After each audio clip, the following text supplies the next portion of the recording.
Right, so more Labour resignations have been hammering Keir Starmer leading up to polling day in just a couple of days' time in this year's local elections. Oh dear, how sad. Never mind, eh? Please try not to keep the smile on your face for too long. It's not like these weren't widely expected particularly, all despite the Tories mounting the most defences going into these elections. It's still expected to be a bad day for Labour, and deservedly so. And frankly, losing elected representatives as they have been doing so in the lead up to said election says it all. The people who stood to represent Labour no longer being able to stomach the direction the party has been dragged in by the Starmer regime any more than we as voters can. Turned off and turning away. So a couple more excoriating instances of quitting or indeed defecting to another party, as one instance has shown, just to rub salt in the wounds all the more, is one I'm about to serve up to you. But it is deserved, not just because of how some have been treated by the party, who may not have been full-throated supporters of the Tory Tribute Act Starmer has turned Labour into, but also because of how right-wingers who have quit more because they've had to, criminality involved even, have been let off relatively lightly for their crimes. Something of a trend that has developed under Starmer. And when contrasted with others who have had much stiffer sentences for far less, you wonder whether that them and us mentality amongst Labour figures and establishment structures doesn't run too deep for comfort all at the same time. Right, so as we approach the 2025 local elections, the Labour Party finds itself embroiled in yet more resignation crises. It really does hammer home the deep-seated discontent, not just amongst the British public, who are utterly disgusted that none of the change Starmer promised has materialised, and still promises, still doesn't materialise, but also within the party itself. Social justice and grassroots representation have gone out of the window in the name of more cuts, attacks on those on social security, pensioners, and the very youngest kids in our schools, amongst much more. The austerity of 14 years of the Tories has just continued under Starmer, and councillors have been quitting for months because of it. Even more focus on those happening in the here and now, though, leading up to those local elections, as all eyes are on what the public really think of the parties at this precise moment in time. It really doesn't say much when elected representatives quit the party at a time when party support is expected and needed more than ever, does it? Just last Sunday saw the resignation from Newcastle City Council of Jane Byrne, adding to an already significant blow to Labour's long-standing dominance on that council. 6 months ago, 6 of her Labour colleagues ended 14 years of Labour control of Newcastle City Council as they resigned en masse, disgusted at the direction Starmer was dragging the party in. Byrne's departure now, following those earlier resignations, now means that not only do Labour not have control of the council anymore, but they now officially make up less than half the council itself. Her resignation now might be perhaps largely symbolic in effect, therefore, but it also very much underscores that broader narrative of disillusionment amongst party members and ordinary voters who feel alienated by what passes for Labour under Keir Starmer. Not really a Labour Party anymore at all. And her comments published alongside news of her resignation underscore that emphatically, Byrne having said that under Keir Starmer, it's no longer the party of ordinary people. It serves big business and billionaire donors, demonises the poor, slashes support for the disabled, and says the answer to the housing crisis is to allow developers to destroy our environment. As an elected Labour representative, I thought I owed it to the Labour members who selected me for Monument and the residents who voted for me as the Labour candidate to stay in the party. This did not mean, however, that I would ignore the party's mistakes and failures. Byrne has said she will serve as an independent until her time is up and the entire council is up for re-election next year. Loss of council control has become a bit of a trend for Labour since Starmer became PM, actually. A prime example of this situation happened in Broxtowe only back in January of this year. 20 Labour councillors, including the long-serving council leader Milan Radulovic, resigned en masse, citing a departure from those traditional Labour values under Starmer's leadership. It's just not a Labour Party anymore. It's another Tory party. Their grievances encompassed a range of issues, from the cuts to the winter fuel allowances and the increase in bus fares to the party stance on the Gaza conflict and the plans for local government restructuring.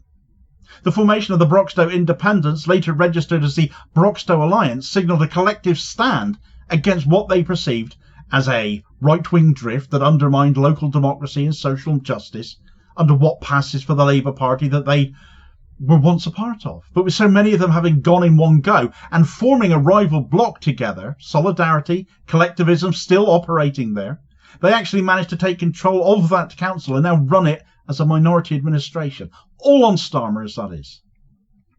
In Lambeth, Councillor Sonia Winifred has just announced her defection to the Green Party. Another Labour councillor defecting to the Green Party. I covered one just the other day. She had committed the cardinal sin, of course, of backing a ceasefire motion for Gaza all the way back in January of last year, resulting in her immediate suspension from the party, because of course it resulted in a suspension, didn't it? All because this was a position at odds with Labour's official stance at the time, which, if you might remember, was advocating for those ridiculous humanitarian pauses. Let the aid in, don't worry about Israel blowing it all up right afterwards, so to speak. It was always a stupid position. Winifred ultimately quit the party in March of 2024, but has now thrown her lot in with the Greens, having issued a statement which reads, "I was a Labour councillor for 10 years for Knights Hill Ward in Lambeth and the Cabinet Member for Equality and Culture. Last year I took the decision to resign my seat because I no longer recognised the party I voted for and had believed in for so long. It was one of the hardest decisions I've ever had to make. And then last week I joined the Green Party. Let me tell you why. The decision to join the Green Party was not difficult. As a member of the Windrush generation, I wanted my children and grandchildren to live in a community environment where they feel a sense of belonging, have a voice which is heard and listened to, where all young people can confidently plan for a future they can enjoy and afford. A greener future where ambition is welcomed, not diminished. Voting Labour won't get you that. It will get you more of what we currently have. Housing failures, mismanagement of our money, and a council that doesn't listen to our concerns. I believe that the Lambeth Green Party offers something better. For far too long, Labour have taken our votes for granted. We will only get the change we need in this country if we have enough people fighting for it, and that's why we need Green councillors. That pressure can only come from the Greens. Another Labour councillor in Lambeth won't make any difference." She's absolutely right there, of course, and welcome to the Green Party. Yet on top of the loss of progressive councillors who are sticking to the principles of social justice and inclusion that brought them to the Labour Party that once stood for such things, are the apparently ongoing series of scandals involving other Labour officials, right-wing ones. Seems to be a common theme of them being on the right. Starmer supporting ones, which is a common theme as well, which have further tarnished the party's image. There is, for example, the case of Sam Gould, the now former Redbridge councillor and aide to Wes Streeting, who was this week received a suspended sentence for 2 counts of indecent exposure, including one towards a 13-year-old girl. Suspended sentence, that's it. This echoes the case from last year of former Hackney councillor Thomas Dewey, who was convicted for possessing indecent images of children, getting a slap on the wrist as well, receiving just 150 hours of community service. And then there's also the case of Ivor Kaplan, the Zionist and Starmer-supporting former MP, being investigated for engaging in sexual communication with an alleged child. But no confirmation still at this point as to whether a prosecution is being moved ahead with there, despite the fact the journalist who flagged Kaplan's online conduct up very much being prosecuted, whistleblowing being criminalised. Well, that's very Starmer as well, isn't it? Labour have been losing councillors in droves. Other councils, such as Wirral, they have also lost control over due to resignations, with similar trends having been observed in other regions too. All indicating the scale of the nationwide challenge before a party that has lost its identity and everything it once claimed to believe in, having all been binned off effectively, all by a man who only seems to believe from one moment to the next in what he thinks gives him some political leverage or advantage, and as soon as it no longer does, he drops it. The recurring theme is a disconnection between the party's central leadership and its local representatives, many of whom feel, and quite rightly so in my view, that core Labour principles are being crushed, and anyone dissenting over that getting crushed alongside with it. Labour deserves to have a shockingly damaging set of local elections here.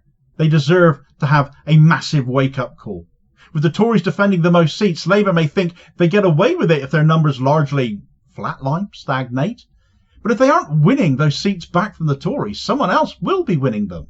And if it is Reform UK that mop many of them up, then the accusation that Starmer's refusal to stand for anything, let alone traditional Labour values, is ushering in fascism, will be an entirely accurate one. If there is one former Labour councillor who really made their feelings felt and did it straight to camera at that, then Jacob Williamson of Wakefield Council did it and then some. A video that not only shows how pathetic the machinations of the Labour Bright are, and how heavy-handed with the disciplinary action they can be, but the price they pay deservedly for doing it as well. Get all the details of that story and watch the clip here of an excoriating resignation. In this video recommendation is your suggested next watch. Please do also hit like, share and subscribe if you haven't already done so as to ensure you don't miss out on all new daily content, as well as supporting the channel at the same time, which is very much appreciated, holding power to account for ordinary working class people. I'll hopefully catch you on the next video. Cheers folks.